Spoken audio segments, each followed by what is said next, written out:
Good morning, everyone. Thanks so much for calling in. This is a Sense of Home Connecting Youth Exiting Care to Home Supplies webinar. We're going to hang on for about 2 more minutes to get everyone ready to start the presentation.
Good morning, everyone. This is Hope Kamer, social work intern here at John Burton Advocates for Youth.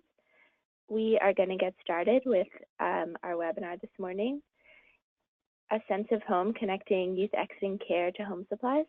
We're going to run until about 11 a.m. And thanks so much for being here.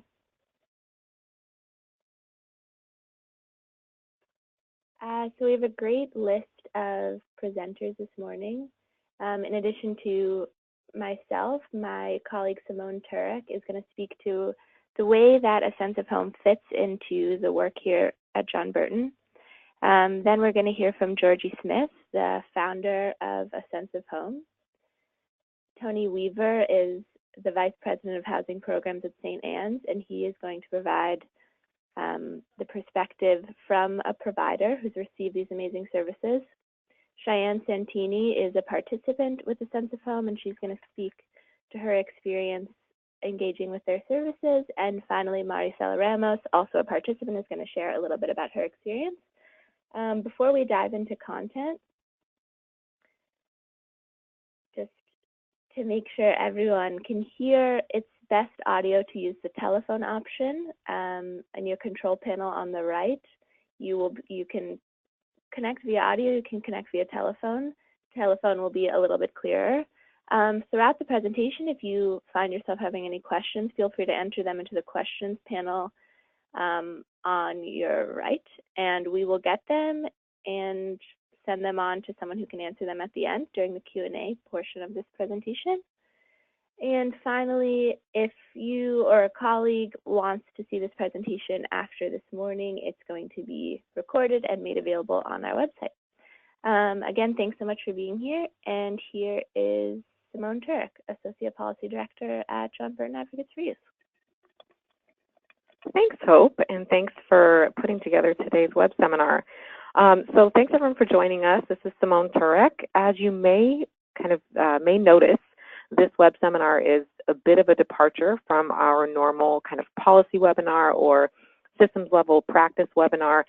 And, we thought given our contact with housing and service providers and college campuses and public agencies and many others working with transitioning foster youth across the state, we thought, what a great opportunity to spread awareness about a really great service that's available for youth exiting foster care. And we actually became acquainted with A Sense of Home through one of our board members who's located in Los Angeles. And so he told us about the work that the organization was doing in LA for youth exiting foster care.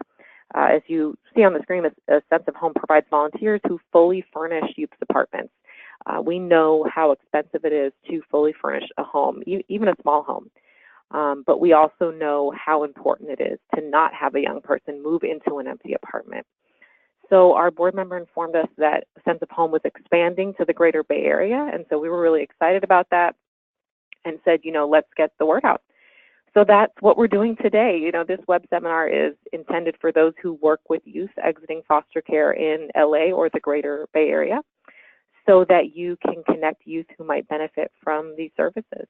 So you'll hear today from a Sense of Home's founder, and then the other panelists that Hope mentioned.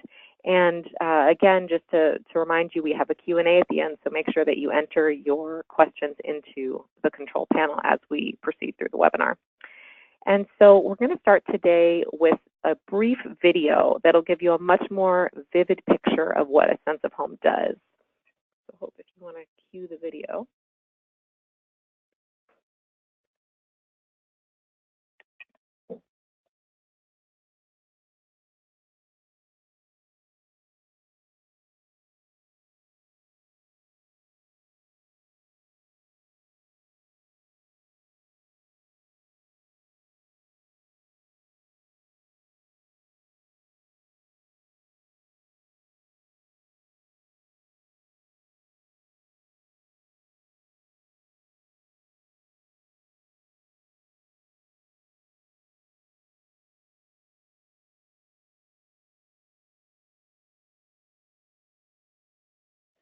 It looks like some people are experiencing some audio issues with the video. Give us about 10 seconds to troubleshoot this, and we will start it over.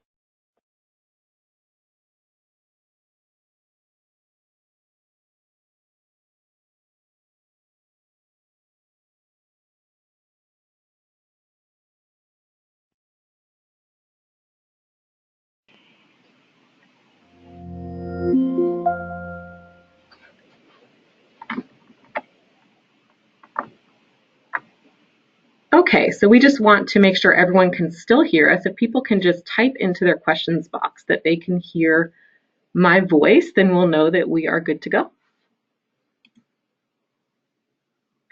Great. Thanks, everyone. So we are going to just start this video going through right now. I've been through all of this time, and I'm just happy I am able to write a home for him now. I'm very grateful for this opportunity because I never had a home. I grew up with broken homes, and that broke my heart. So having this will help me with my healing. And it's not very often you get to have an awesome day. Yeah, And this is an awesome day. Yeah. Yeah.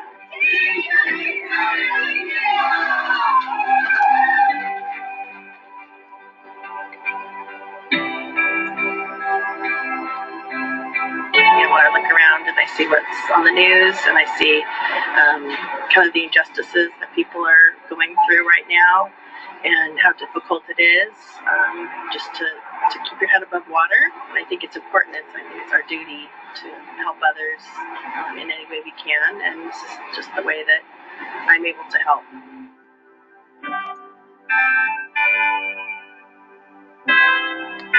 I bet you Julisse is, excited about it for Ezekiel because, as a mother, I think, what I see in her is that she's really creating a nest here for her family. And I bet you what she's thinking about is how excited she is for Ezekiel.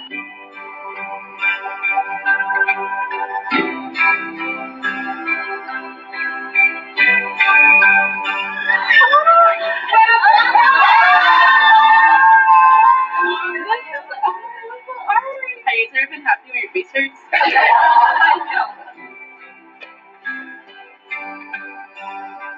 Oh, Ezekiel! Oh my God! You love ABCs too, and you're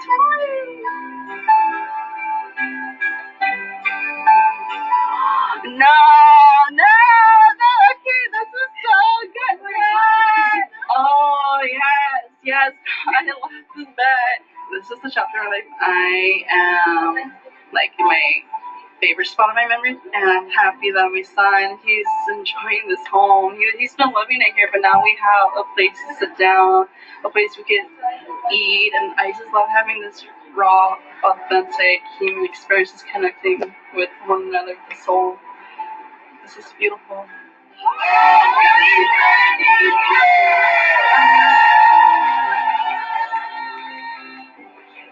My neighbors are in coasters. They've been helping me. Happy birthday to you.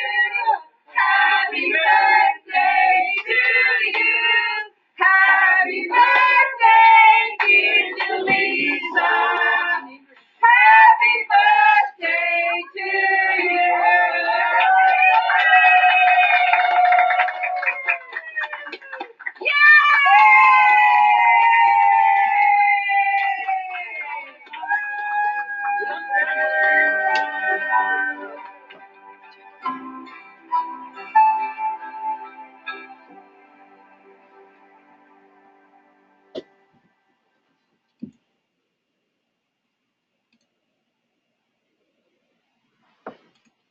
All right, so we are going to switch back to the PowerPoint here.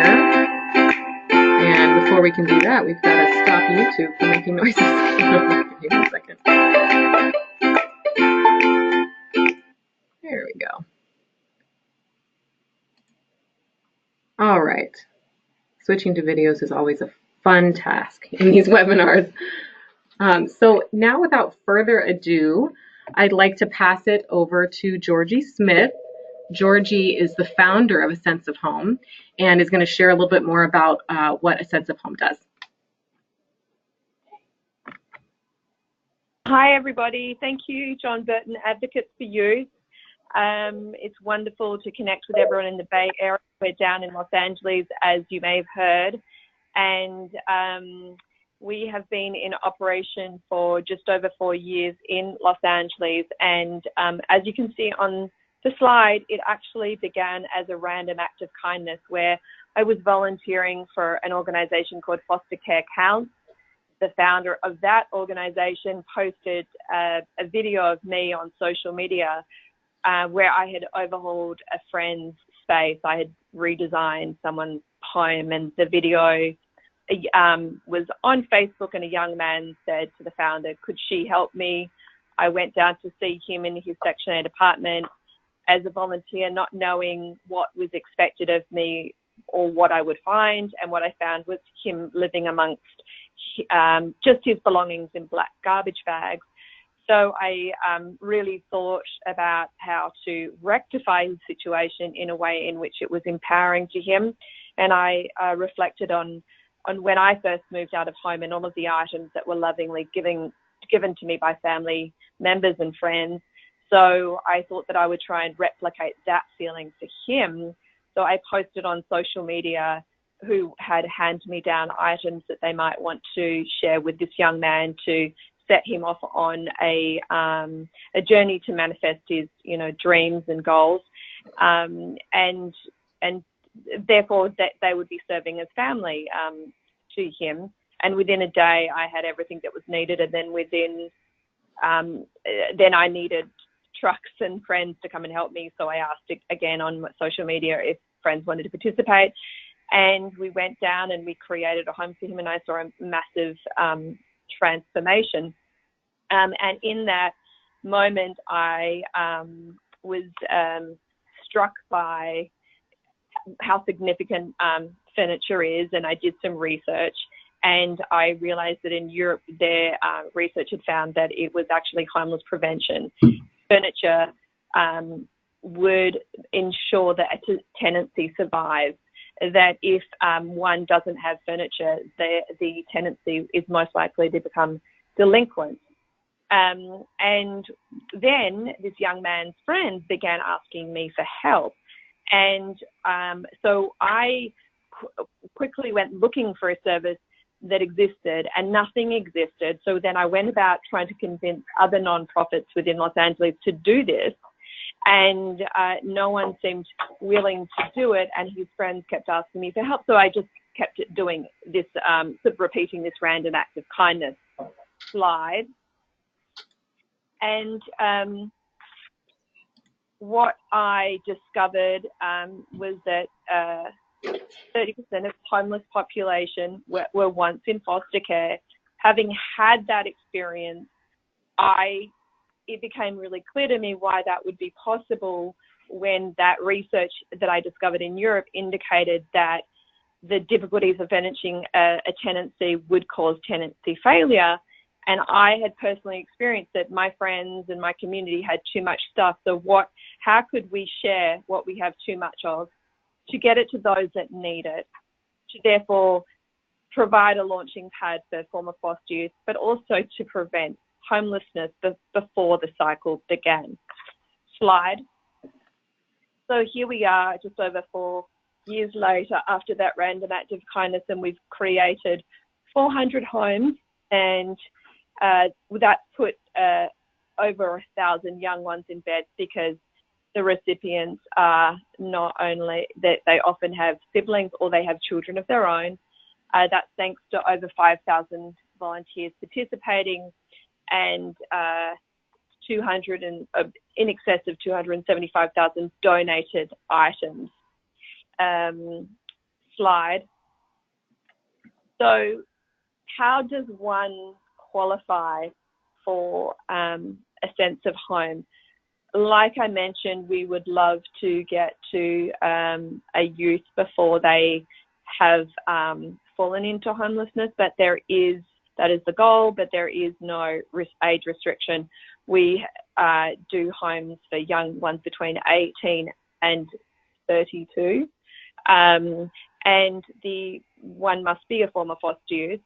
And what we're trying to do in terms of eligibility and like where are they at in their transitioning out of the system or transitioning out of care is we want to get them where what we provide for them, this entire home full of furniture and appliances, we want to get it to them when they're in a most permanent situation. So we say their first permanent home. We want them not to be in Los Angeles. There's transitional facilities where people are sharing rooms and they're only there for say 6 months, 12 months. We want them in their first permanent space where they can then, that furniture is theirs and then they can take it with them to the next place, but they're there for a good amount of time. They must prove that they were in the system. As you can imagine, we do get a lot of requests from a lot of people for our services, so we do want to make sure that they were once in the system. We do also like that they are, if they have not obtained their GED, they're studying for it.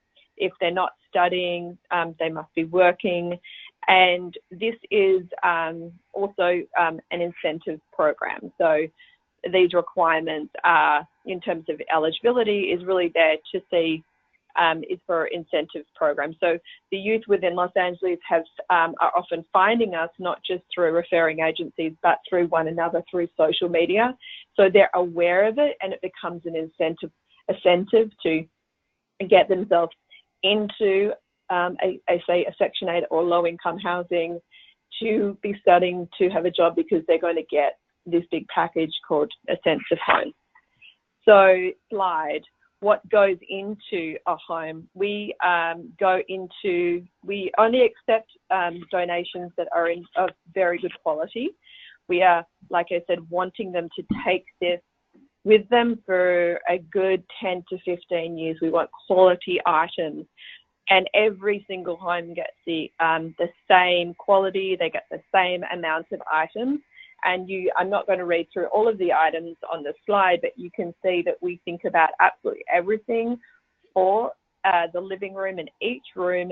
And as we would do for our own self, we have a warehouse where volunteers come and prepare all of the items for the home. And we do this with an amount of always thinking about the dignity that it's going to provide for the individual. Slide. And you can see in the main bedroom, it's everything one needs for a bedroom. And I say main bedroom because there is often a child or a sibling living with the youth, and that has been our experience in Los Angeles. And as you can see, that we provide coffee table books and things like that, and art, not just the very basics. We're trying to create a very beautiful home environment that is inspiring and that is consistent with all of what they have shared with us in the onboarding process in terms of goals and aspirations, dreams, and favorite colors. So we're trying to create their dream home that's beyond what they can imagine. Slide. That goes for their child as well. So we learn about their children's passions and hobbies, favorite toys, favorite books, favorite sports stars, and we try and have that reflected in the linens and the toys and the books and the art in the bedroom. Slide. As you can see in the kitchen, we're trying to create, not only are we providing everything that's essential, but showing them how to have a functioning home. So all of the absolute basic but essential items for cooking, eating, appliances, and always having a dining table where one can study and eat as an individual or as a family. Slide. Same too for the bathroom, to make sure that there is, a bath mat and a shower curtain and absolutely everything. So move into the apartment and you can brush your teeth that night and shampoo your hair and have that kind of dignity. Slide.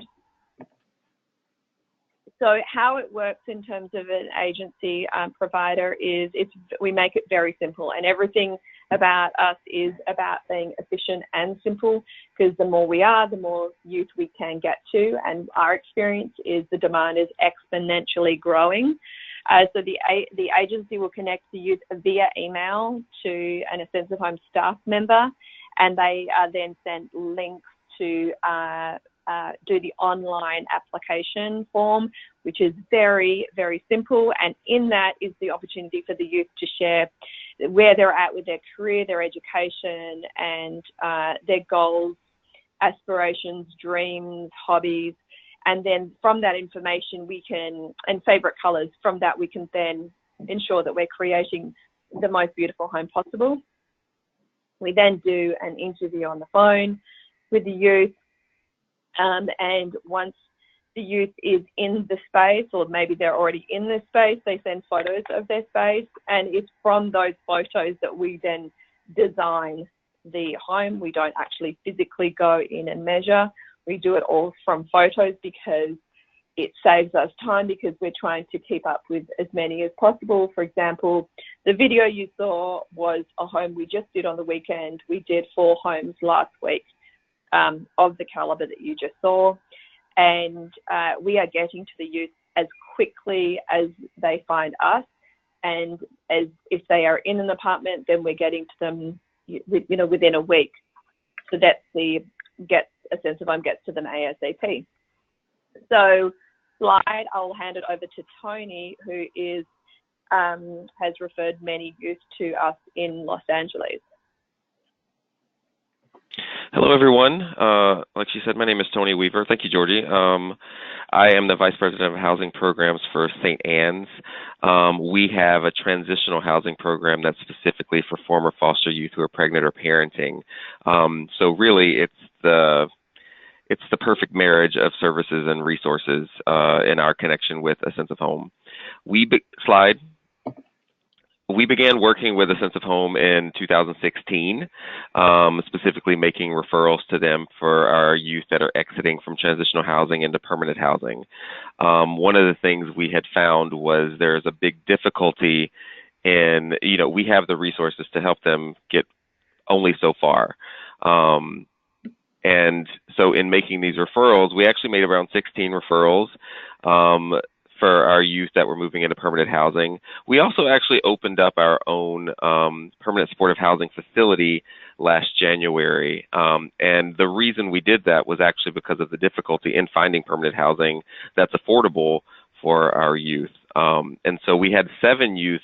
The picture that you see on the slide is actually a rendering of the facility that we opened up last year. And 7 of our youth that were in transitional housing moved over into that permanent supportive housing facility, and we also had additional alumni that had transitioned out of our transitional housing move into that facility. The beauty of our work with A Sense of Home is they actually had basically a huge weekend wherein they were able to create 10 homes over Valentine's weekend for our residents. We had about 75 volunteers in the building, and they were doing 5 homes each day. And it was really just a beautiful experience to see all of that happening at once. They really made a miracle happen from my perspective. Slide. So generally what the experience is like, I really can't say enough about how wonderful it is. I think part of what works so well about it is A Sense of Home is a really flexible organization. They understand the challenges that come with working with this population, and they really know how to engage the youth in a way that can, get you from point A to point Z. We only have so many resources as a transitional housing facility to work with our youth, and so we really focus on the outcome of permanent housing, obviously, and stability. But when it comes to that next step of turning that house that they're moving into a home, we're very limited in our ability to help, and I think that's where a sense of home comes in. What that really, I think we sometimes undervalue and underestimate the outcomes that can come from just furniture, from all of the things that we all have in our homes that make it comfortable, that make it part of our identity. And so what we've seen is it really does lift the self-esteem of our residents. They really feel proud. It feels like they've accomplished something, which they have. And as Georgie stated, it does create that sense of permanency. They're more likely to pay their rent. They're more likely to have a little bit more ownership of it.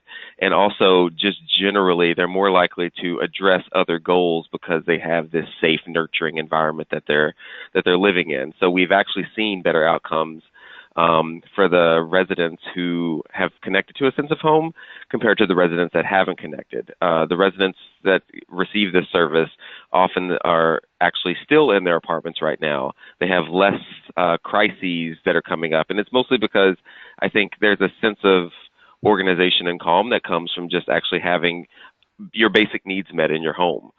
Slide.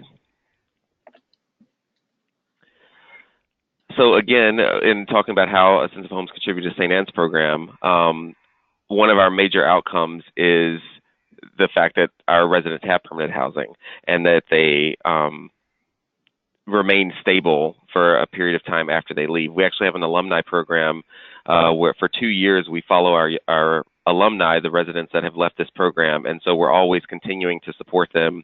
And a sense of home is that extra resource that allows us to support them within our capacity. The women do see their home as not just a place to sleep. You would see some of the before and after shots of the apartments when the girls lived in there before a sense of home came in, and oftentimes it would be just a mattress on the floor that would maybe for them and their kids. And so this takes us from just having a roof over your head to really creating a home for your family. Like I said, the girls have more pride and ownership in the home they have. There's more value in the sense of how they dream, how they look towards their future when they're working on going to school, just paying their rent, how they address any employment needs, just generally the fact that they have a home that they're proud of, that makes them feel normal, honestly, that makes them feel like they're just like everybody else, really impacts every other aspect of their life. Slide. So some lessons learned from my organization in working with a sense of home is that small things do make a big difference. When we are often so focused on the big picture, the big ticket items, like the fact that they have increased income or the fact that they got a high school diploma, which is important, or the fact that we can get them connected to an affordable apartment. But we often overlook these small things. We often overlook the things that may seem superficial or frivolous to some folks. A lot of service agency often kind of have a perspective of you just take what you can get because you don't have anything. And I think a sense of home, what they do in providing these things and in creating a home that really reflects the personality and likes of the residents, it really honors their humanity and it really reflects the uniqueness. We honor the uniqueness of the individuals that we're working with. And again, the outcomes are just deeper. The outcomes go further than what our funders are expecting from us. And I think really pays off in the sense of even just breaking the cycle of poverty and what the children expect in their living environment. Slide. So best practices for move-in day. I feel like the weekend where we had about 10 families having home creations all at once is a good example.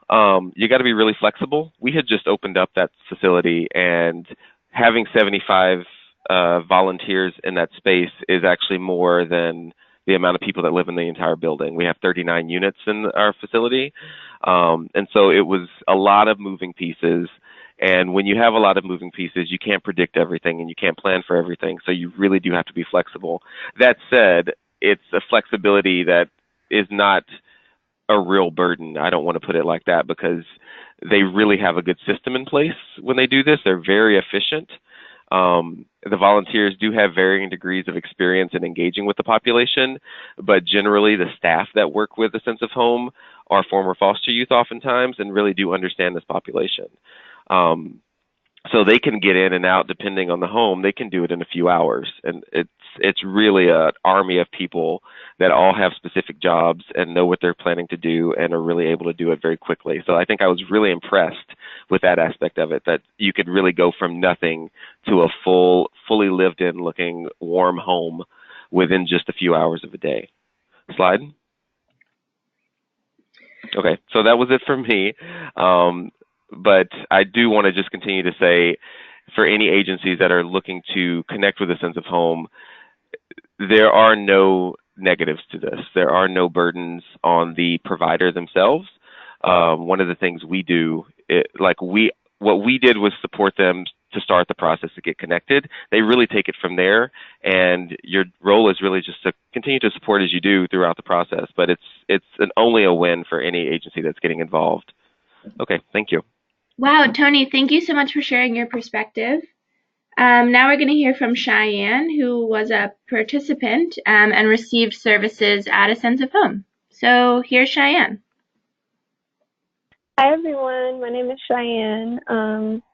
So I got assistance from A Sense of Home last year. I believe it was October. It was amazing to receive the assistance. I was staying with a relative for about 2 years after I aged out, and that experience for me was kind of toxic. So I really needed a change in my life to feel like I could get somewhere else.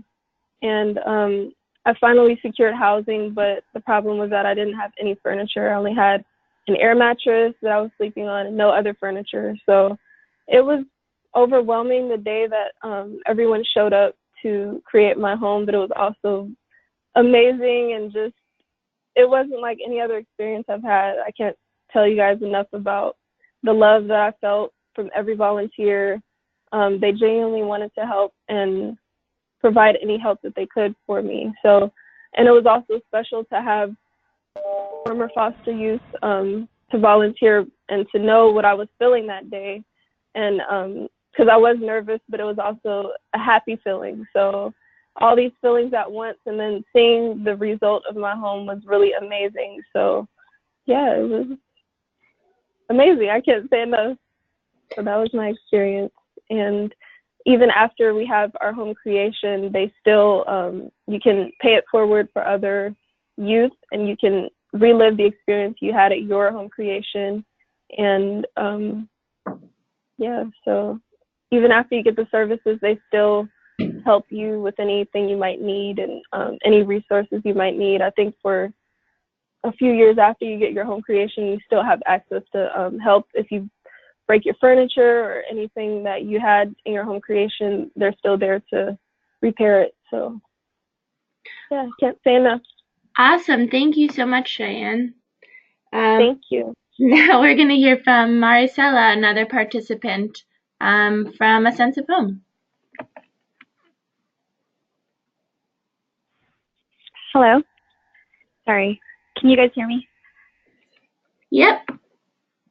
Okay. Hi, everyone. So my name is Marisela. I have 2 kids.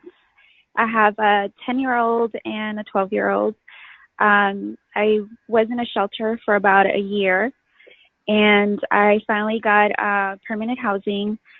I moved in, I think, the week of Thanksgiving, and then A Sense of Home was able to do my home, or I think the first week of December. And I didn't have any furniture. I didn't know what I was going to do. I had actually got referred to them by another former foster youth that didn't qualify for the services because she was moving to New York. And she had told me about A Sense of Home and that I should reach out to them. In the beginning, I did have a little bit of doubts because I didn't know, like I couldn't believe that there was, people that actually care and that they want to like help other former foster youths, because I never got any help before. I didn't get any services. I kind of just did everything on my own without knowing. But the move-in day I was really nervous. I was only sleeping on the 2 blow-up beds. I think we only had 2 blow-up beds, and I was really overwhelmed. But at the same time, I felt joy. Just the fact that people took time out of their day to come do this really meant a lot to me. It made me feel like, I don't know, like it made me look at the world differently, and it helped me be more confident in like actually having a home, like actually coming to the house and having, family time. And I felt like in the beginning it was hard for my kids to adjust. Like they just weren't comfortable. They didn't seem like they wanted to be there. But once we had everybody come in, it was just like they just opened up, and they were able to like walk around the rooms, like actually go in the front room and go in their room and lounge around and do their homework. And that to me really meant a lot, because they weren't able to do that before. They were just, in a different mood. But I do appreciate the volunteers that came to do the home. And like Chyenne said, you can also pay it forward, and it's optional. You don't have to do that if you don't want to. But because I felt like it was such a wonderful experience, and like how I connected with other people, I wanted to do the same for somebody else's home. It just gives you that like positive outlook in our community. And I feel like that's what really helps. I guess coming together as a community helps everybody unite, like be united, and it makes you just want to do more things for your community. I don't know if that makes sense. But yeah, that was my experience with A Sense of Home. Awesome. Thank you for sharing, Marisela. Now we're going to turn it back over to A Sense of Home founder Georgie Smith to answer some commonly asked questions and talk a little bit about the big move-in day.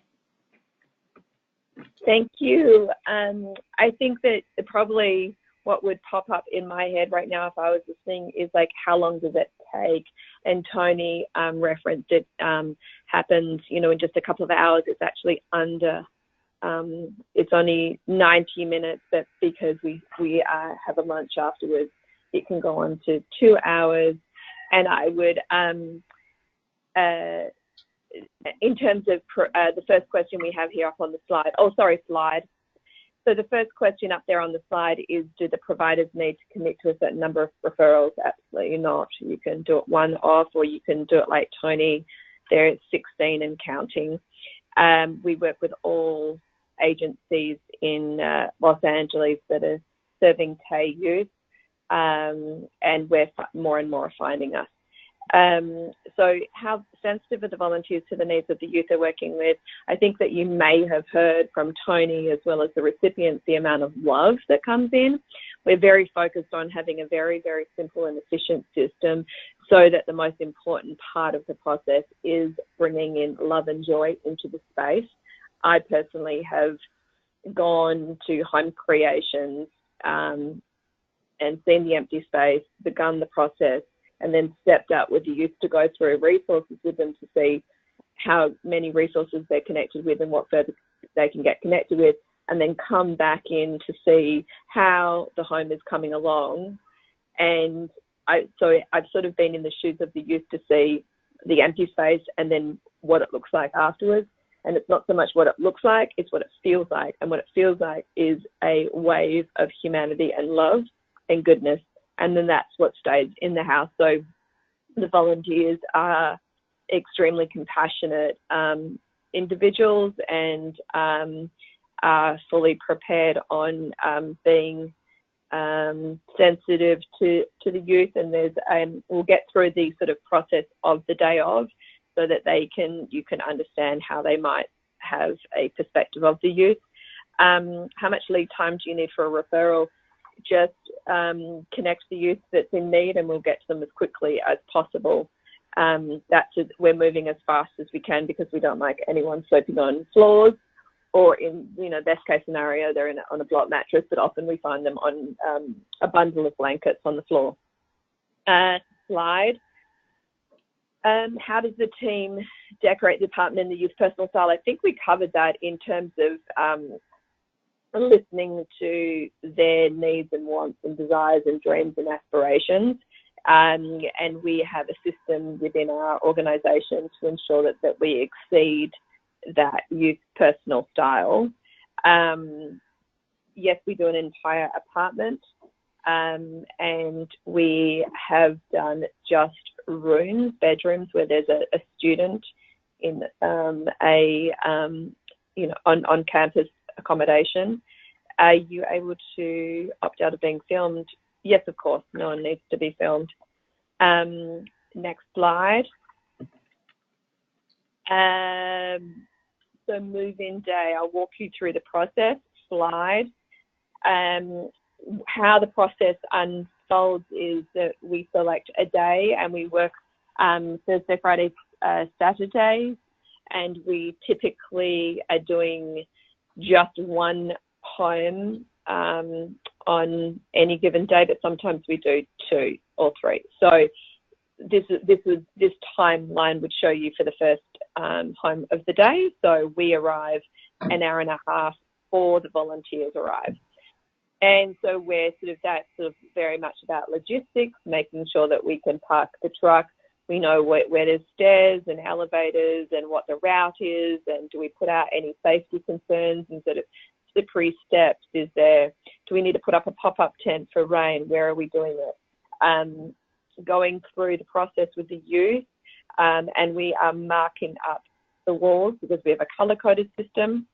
And so that is our prep time, 9:30 to 11.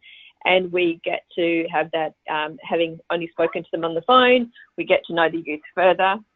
And then the volunteers arrive, and we get underway very quickly. They put a name tag on, a T-shirt on, they get given water, and then we go into the youth's apartment and we circle up and we introduce ourselves. So what we do is we say who we are and why we're there.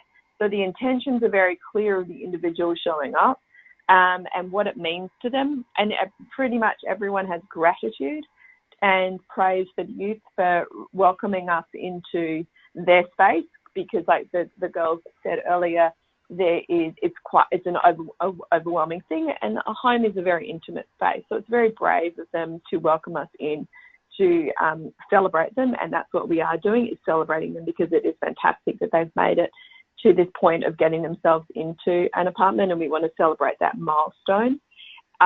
So we then hear from the recipient whatever they want to share about themselves, which then helps inform the team on how we can really exceed their dreams and aspirations.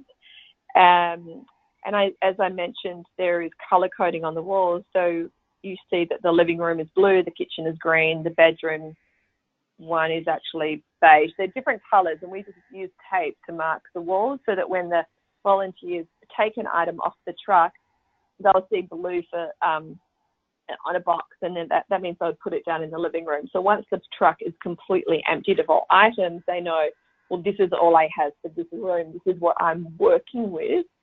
And when I say all, it gets very crowded, but these are the full contents of this living room. How are we going to make this work? So then the overall team breaks off into smaller teams, into a bedroom team, a living room team, a kitchen team, and then, smaller 1 or 2 kids for the bathroom, to then go and create those, the rooms. Now, at this time, the youth is off-site learning about additional resources. So they're outside or they're at a nearby Starbucks, depending on the circumstances of the space.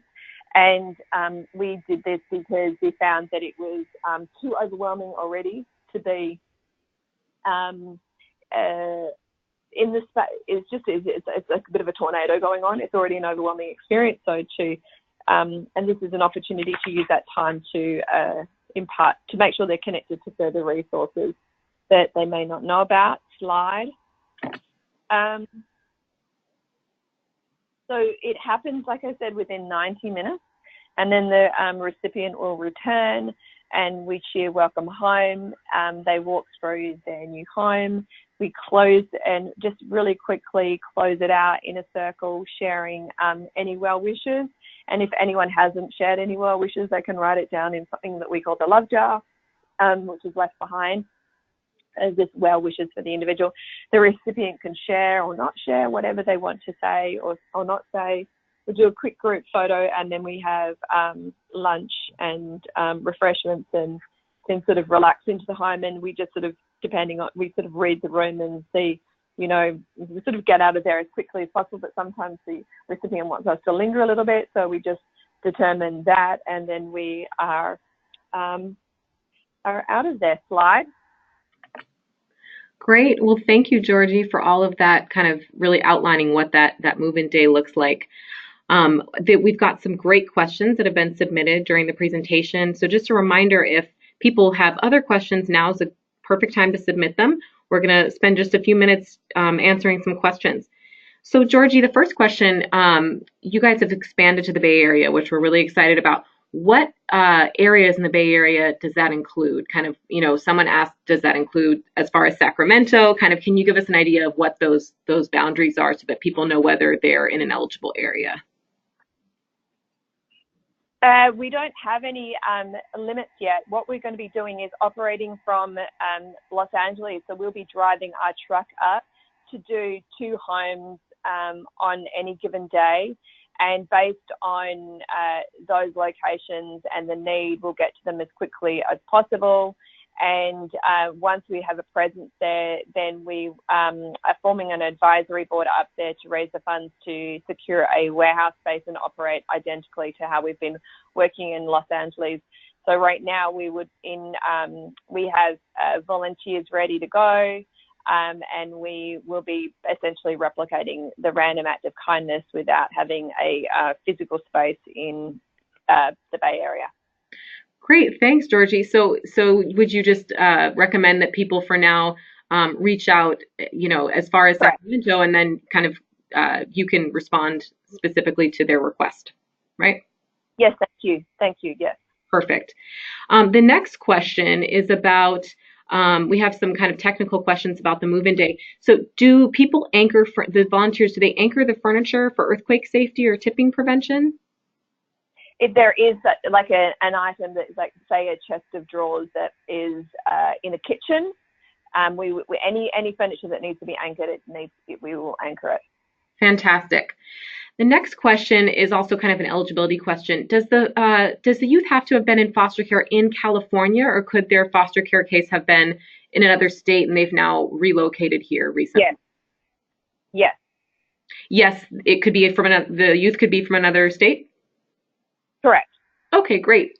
And another question, so you mentioned wanting to do this for a youth's first permanent home. And we know that transition age youth often are pretty nomadic. Youth don't stay necessarily in a permanent home when they're, 21 years old. So, it's an age where there's moving. When you say permanent home, and I'm going to do some interpretation here and you tell me if I'm wrong. What I got from it was more that, when you're furnishing this young person's home, even if they move in a year, you want them to be able to take their furniture with them. It is theirs. You don't want like a housing provider to absorb the furniture and keep it. You want it to be for the young person. Is that right? Yes, exactly. Because if there's a transitional facility in Los Angeles is often a building, and there's like several people to a room, and there's many common areas. This is like specifically the furniture for the individual. So there's no squabbling over whose it was. It's like very clearly, this is my furniture to take with me, like I said, for a good, 15 years. Got it. If you think about your first home, like, you were hopefully having items that were that kind of quality that you could take with you to, until you sort of develop some level of stability and success that you could purchase your own, because the cost is exorbitant, and not only is it removing a layer of potential debt, it's like, who's going to help you set that up? If you went to IKEA and spent $5,000, how are you going to get it home, and who's going to help you set it up? So it's like, that's a very overwhelming experience. So absolutely, this is like, it's not just furniture, but it's just like, how does the home function? How do I how do I set myself up for success? You know, that we see ourselves the way we see our environment. So if it's serene and not cluttered and organized, then so are we. And if it's beautiful and inspiring, then we feel beautiful and inspiring. Like Tony said, it's a very undervalued aspect of one's journey. Yeah, no, I mean, I'm sure everyone on the line can remember, you know, being that age and, you know, you get a piece of furniture and you try to hold on to it for as long as possible across different apartments you move to. And, you know that replacing furniture is not easy. So those are coveted items for sure. And as far as just kind of in reference to the last question, the person also wanted to know, do you have to prove that there's like a 12-month lease, or kind of is there any sort of documentation you need of a lease or? Yes, we do. We do require that in LA to know that you are on the lease, that you are responsible for it, that there isn't, that, you know, sometimes youth can be manipulated into, you know, it might end up being for somebody else. So they could become a pawn in somebody else's scheme. So we do want to know that it is definitively for them. We're doing it to protect them. We're doing what might be in their best interest. So it's not like we're asking them to jump through hoops. We're just making sure that this is genuinely for them, and this is something that's going to be a wonderful experience for them at this moment. Got it. And so a provider that might sublease to a youth or co-leasing, co-signers, that would be okay as well, right? Because they're doing that to basically, secure the apartment for the young. Okay, great. Correct. And then someone asked, do you accept furniture and decor decoration donations from individuals? Yes, we get it from homes. We in Los Angeles, we spend about 2 days of the week going around collecting donated items from homes, businesses, but also brand new or slightly damaged items that are from businesses. And so we're increasing our relationship with businesses, and I'm just running off to a meeting right now with Living Spaces to develop a partnership there. So there is a lot of good stuff out there, and we want to attract it so that we can get the best quality items to the youth. Okay. Someone wanted some clarification. I think a couple of people do. And so I know St. Anne's has transitional housing, and the youth that you're working with in St. Anne's, are they in the process of leaving St. Anne's and being in their own apartment independent from the program, or are they in the program still? No, so they're out of the program. So it's exiting St. Anne's to be in their first independent living situation. And as Tony mentioned, we did 10 of their youth were in a building that they specifically built for housing. But the individuals are on the lease. Okay, and so youth that are in a THP plus FC or a THP plus program, I'm saying that for people on the line so they know what I'm talking about. It sounds like this service would be available as they're transitioning out of these programs. Correct. Okay. Someone asked, are youth in Riverside County eligible to apply, or is that too far from LA? No, it's not too far. All right, so Riverside is in. Are there other ways? The video that you did at the beginning from the weekend was in Riverside. Ah, okay. Great. Besides Move-In Day, are there other ways for individuals or teams to volunteer? Yes, in our warehouse. We have a lot of volunteers in our warehouse. All right. And there's other ways, but our website has lots of ways for everyone to get involved.